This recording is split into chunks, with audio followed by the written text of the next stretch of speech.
नमस्कार। विश्व न्यूज 24/7 में आप सभी को सुस्वागतम। दर्शक, आदरणीय प्रधानमंत्री नरेंद्र मोदी जी ने आज यानी सोमवार को अहमदाबाद में एक भव्य रोड शो किया और इस दौरान पूरे रास्ते भारी भीड़ से सैलाब हो गया था।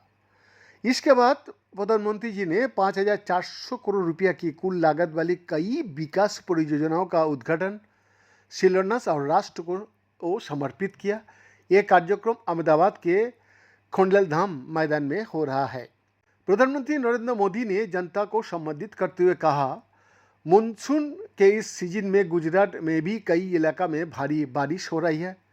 देश में भी जिस प्रकार से बादल फटने की एक के बाद एक घटनाएं हो रही है, जब टीवी पर बिलास लीला देखा जा रहा है तो अपने आप को संभालना मुश्किल हो जाता है।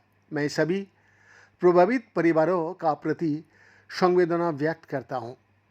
उन्होंने आगे कहा कि प्रकृति का यह प्रकोप पूरे मानव जाति और देश के लिए चुनौती बना हुआ है। केंद्र सरकार सभी राज्यों सरकारों के साथ मिलकर राहत और बचाव के काम में जुटी हुई है। नरेंद्र मोदी जी ने आगे कहा, गुजरात की ये धरती दो मोहन की धरती है। एक सुदर्शन चक्रधारी मोहन यानी हमारी श्री कृष्ण भगवान, दूसरे चरकाधारी मोहन यानी साबरमती की संत पूज्य बाबू महात्मा गांधी जी। भारत आज इन दोनों के दिखाए रास्ते पर चल करके निरंतर सशक्त होता जा रहा है।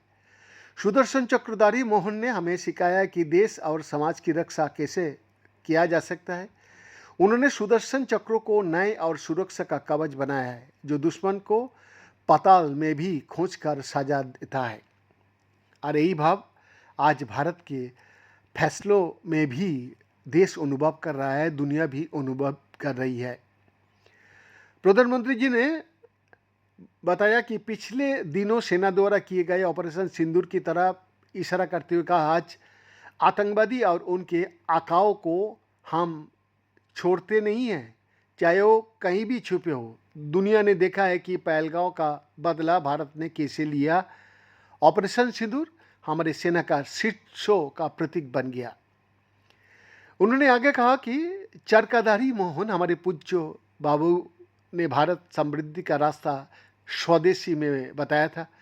बाबूजी का आश्रम इस बात का साक्षी है कि जिस पार्टी ने उनका नाम लेकर दशकों तक सत्ता का सुख भोगते रहे, उसने बापू के आत्मा को कुचल दिया और स्वदेशी के बापू का मंत्र का साथ वो लोग क्या किया।